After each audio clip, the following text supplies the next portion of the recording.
So you want a tropical style garden in a colder climate and you've got full sun. What are the things to think about?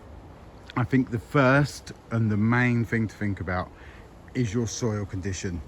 If you are on a sandy, really free draining soil or rocky soil and you struggle to hold moisture into the ground, that is going to govern what type of full sun plants you put in. So in that instance, I would be going more Mediterranean.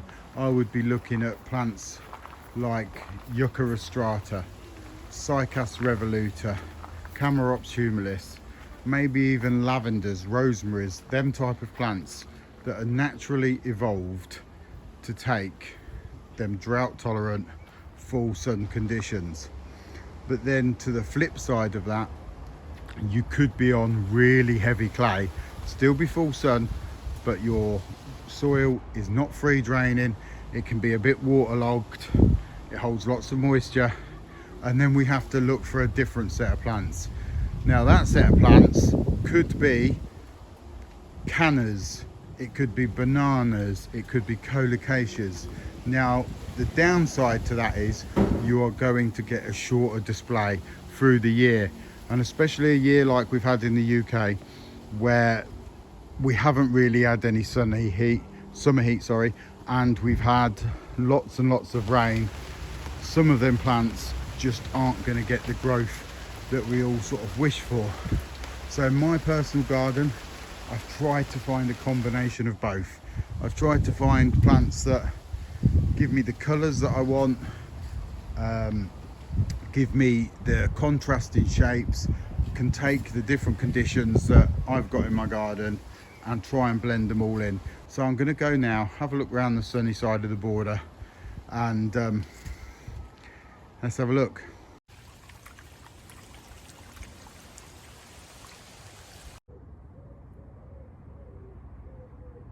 Okay, so I'm going to start with this part of the border, which is just outside my main door. Now this is slightly raised. I've added over the years lots of organic matter, but there's also lots of grit, perlite and everything in there. So it does retain a certain amount of moisture, but it is very free draining as well. I never get puddles or anything on it. It just disappears like that. So it does allow me quite a wide range of plants, and that little bit of just raising it up probably really does assist that. So let's start with here. We've got Persicaria red dragon. Now that's been in many years, even before the patio went in, I think, and I kept it in at the bottom of this Trachycarpus. This isn't an ideal spot for it, but I keep it sort of pruned back, keep it quite tight. It really wants to go further back in the border where it's got a bit more room to grow. But in a year when we haven't got much colour, because a lot of them tropicals aren't growing, it gives that lovely burgundy bit of hit. So just at the bottom I've just planted a few small black Monday grass, Ophiopogon, and then here I've put a Pittosporum tibera. Now this will be okay in mild winters. It may take quite a lot of damage in real harsh winters, but it's literally under this Trachycarpus, which acts like an umbrella, so hopefully that will keep the worst of the bad weather off it. We'll see. Then we've got this Phormium purpurea, which I've said in previous videos never does that well, and sort of looking at it today I can really tell why, because the sun's moved around a bit, the Trachycarpus is shading it out, and it's just not getting, even though this border does get lots of sun, it probably wants more. Let's go round. Then we have this Musa Bijou, which has been in many years. I don't really ever protect it. I tend to keep the stem height. I say in the last couple of years I've been looking at that -5 Celsius is the lowest I've had, so I've been okay with that. I keep saying over the years I'm probably going to take it out, but it's about the only place that I could grow one, but it's also about the only place that I could probably put in a different type of palm that I have on my wish list, and that is a Jubea chilensis. So if that happens and I could get the budget for it and get a bigger one, a nice big Jubea chilensis, then I would probably try and put that there. We'll see. So let's go around what we got. Chamaerops cerifera. Now this isn't very blue because it should be quite blue. Maybe it's just the washed out terrible sort of summer that we've had, all the rain, lack of heat, lack of sun, but it's still doing healthy, and it's starting to push out new growth. Then we've got down here, we've got Aloe striatula. I'll put the new name up on the screen because that's changed. Yeah, literally just looks after itself in a really harsh winter. You know, this could be killed back to the ground and reshoot. I had one in a different place and that's what happened a couple of years ago. But generally pretty tough plant, and does really well in free draining soil in plenty of sun.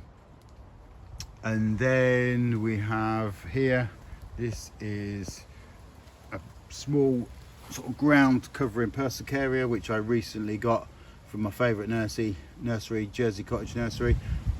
Really like this. It's really delicate, lovely little semi-evergreen leaves, and then we get these little hits of colour from flowers, and hopefully it will slowly sort of spread around this rocky area, and I'll see less and less soil as it goes along. Then next to that, as ground cover, this is probably better with a bit more, it doesn't really want to be in full sun. If you can give it sort of morning sun or whatever, this is a Saxifraga, a variegated one. Excuse me. And yeah, that's probably going to come out as the Persicaria does better, because I think it would look better without that variegated Saxifraga there, and just let this Persicaria slowly spread around the front. Or I may have to add some decorative gravel, because I don't really like to see the bare patches, and it's going to take quite a while for the ground cover to sort of spread around. What else have we got in here? So back here we have a Euphorbia, and this one is Pasteurii. It's not the John Phillips one, but yeah, it does really well in this position. It's getting some good height this year despite the dull summer. Down there we have a Canna that is very, very slow. That is Red Velvet, which is the red form of Canna Cleopatra. Then we've got here, this is Euphorbia Miners Merlot, which is looking a bit neat at the minute because I've just had to cut all the flowers off, so it's just looking a little bit tatty at the moment, until sort of some of this nice new fresh growth comes through. Then I have like a ground covering grass at the bottom there that I can never remember the name of. Let's back up a little bit. Just got a few pots here with Cycas revoluta. Then we've got this cordyline Charlie Boy, and my brain's just suddenly gone blank. Aeonium Cornish something or other, I can't remember. Going around, I've recently potted up this Washington Robusta. That is in a pot because it needs to go into my greenhouse for winter, because I just mild winters it's fine, but realistically I don't want it looking tatty all year with some bad leaf damage, so I bring that inside. Then we've got a Agave Montana, that's in a pot. You could plant this into a border if you've got that free draining soil, you know, with a really gritty mix. You may need to put a cover over it, but they're one of the toughest agaves out there. Going round, this is another colourful cordyline. I'll put the name on the screen. Okay, so let's go into what else we've got into this border. This is a Salvia Cherry Lips, and it gives this lovely bit of sort of burgundy purpley colour, which is sort of tying in. They are my colour schemes throughout the garden. And when the Euphorbia Minors Murloc gets them real burgundy leaves, they tie in lovely. And then we get the burgundy canna behind it. And then we have Heuchera down there, which also ties into it.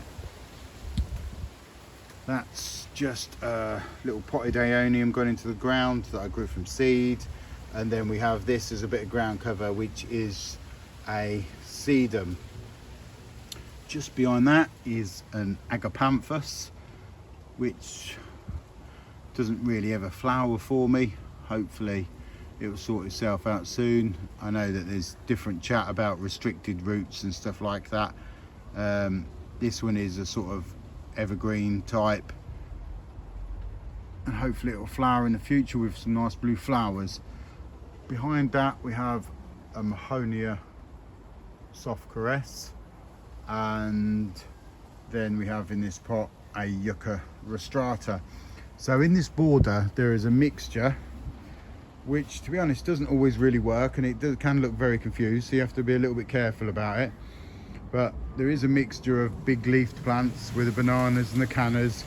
There is the free draining plants like the euphorbias and the camarops. So having the right soil type, you can mix these plants really well. This is still in a pot and just mixed in, and this is my Manihot Rayami. I will get that in the ground, but not this year. I'm going to give it a chance to get a bit bigger, and then it's going to probably go somewhere into this border because it's just too glorious a plant for me to not make the most of. Okay, so back here, and this is in a pot, and I left it out last year. If I can zoom in, I can't remember the name, but it's a type of acacia. Now, I pricked this out as a tiny little seedling from my tree fern and potted it up, and then I sort of grew it up a bit bigger and grew it up, and then I left it out last year in the pot, totally forgot about it, and yeah, it's still growing away. I probably need to pot it up. What else do we have there? For a bit of contrast, right at the back there we have the sort of yellow leafed Choicea tonata, I think it's called Sundance, and then this black plant here, this is deciduous, and this is a Sambucus Black Tower. So compared to Sambucus Black Beauty and Sambucus Black Lace, which are also black leafed Sambucus, this one, Black Tower, grows much more upright, and I've put it in there because I didn't want it to spread too much, but I wanted it to grow directly and just give me that little bit of a contrast against the sort of limey coloured leaves behind it. Okay, so this border's probably, I don't know, its widest point about 3 meters, curved round. There's a really rare thing that's just happened in this garden, and that's that the sun's come out. It doesn't happen much this year. So going around here, this is Trachycarpus fortunei, and obviously there's the large Trachycarpuses behind it. So we have, tucked in the back there, a Camarops humilis, and then there's a couple of plants that are just waiting for a home. There is this one, which is the Calopanax septenlobus, that's still in a pot, and then we have, this is planted, is a Nandina domestica, and under there the silver leafed plant is a Brunera, because that just ends up, that isn't really sunny, because I would usually put them in sort of semi-shade place, because you could see it shaded out by this Cordyline Torbay Dazzler and the leaves of the Trachycarpus and the Camarops. Just moving around a bit, so as a bit of a contrast between these light leaves of the Cordyline Torbay Dazzler, we've gone for a Pittosporum Tom Thumb with its black leaves. So as that matures, that's going to fill that gap. Now this is pretty much one of my hardest bits of border to fill, because the large shrubs around it just make it, it's too small a border to cope with these, you know, to get anything decent planted underneath.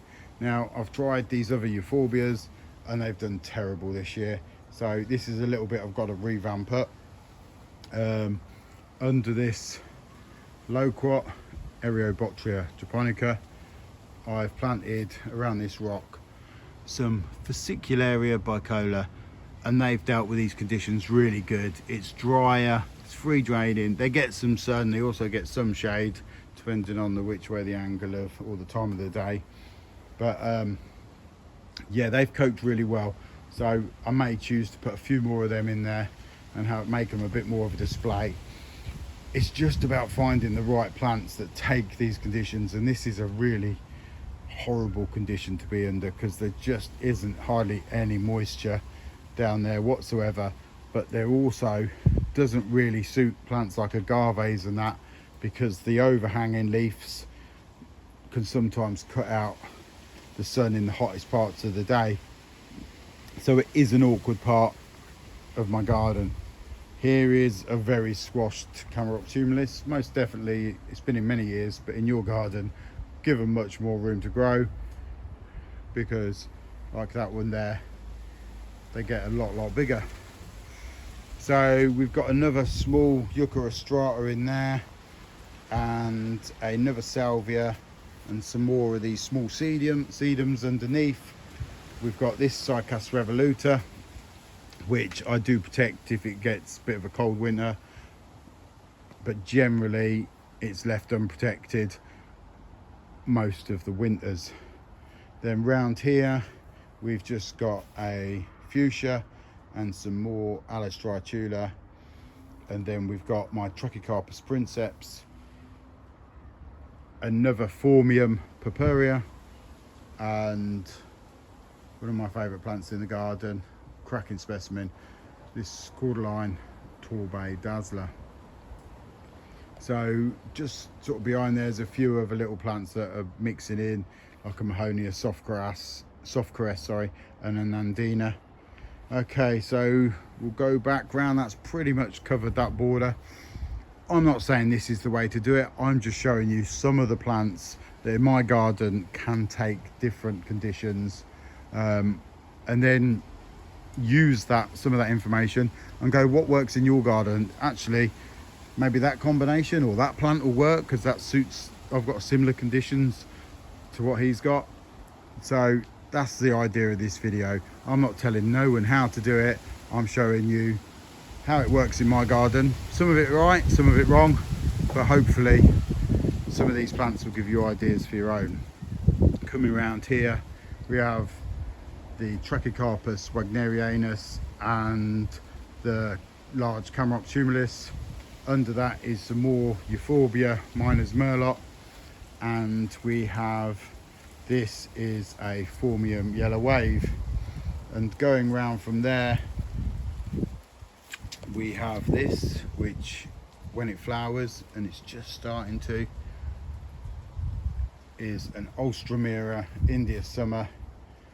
This one actually, the slugs haven't been eating that badly compared to some of my other Alströmeras, but for full sun, if you can keep the slugs away, one of the best flowering colours you can get for a sunny border. Then another plant that's suffering a bit from slugs and snails, this is Canna Australia, which is, in my opinion, one of the sort of best burgundy looking coloured cannas that you can grow in a tropical style garden. Then we've got this variegated Brugmansia, and going round, this is also gets quite a lot of sun, this border.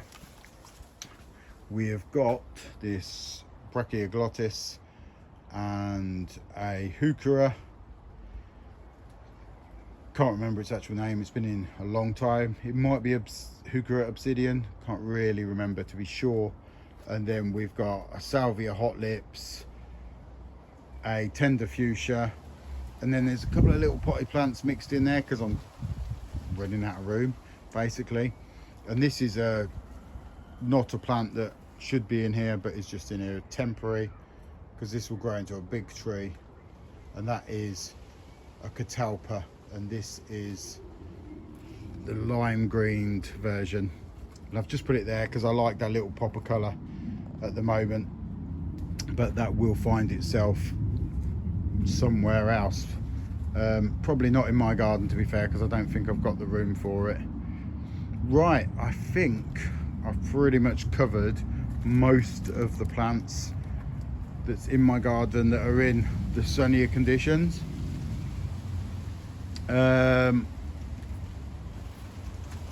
Yeah, most of the garden's looking pretty good. If you've got a border at the moment that has got lots of cannas in it, lots of bananas, it's going to be struggling, but hopefully we can get some get some summer sun and get these things growing soon. But I used to grow all them plants, and I've got to a point in my life where I don't want to be wishing the time away, waiting for the growth on this and waiting for the growth on that. So I've tried to find plants that can give me as much all year round interest as I can, and then add them pops of colour with the tender cannas and other plants like that to try and make it much more tropical through the season. So I'm going to leave it at that. Any questions, please leave it in the comments like usual. You know, please subscribe if you ain't, and plenty more videos to follow. Thank you very much for watching. See you soon.